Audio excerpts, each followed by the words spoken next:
அஸ்ஸலாமு அலைக்கும் வரஹ்மத்துல்லாஹி வபரகாத்துஹு. தினமும் ஓர் உபதேசம்.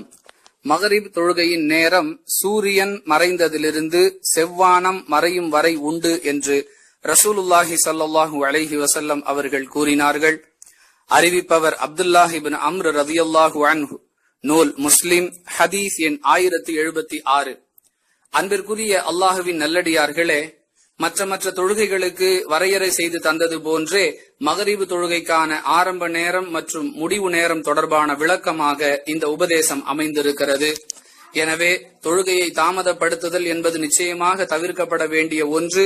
நியாயமான காரணங்களால் ஒருவர் தொழுகையை தாமதப்படுத்த வேண்டிய நிர்பந்தத்திற்கு ஆளானால் அந்த தொழுகைக்கான இறுதி நேரம் எப்பொழுது வரை என்பதை தெரிந்து தம்முடைய தொழுகையை முடித்துக் கொள்ள முயற்சிக்க வேண்டும்.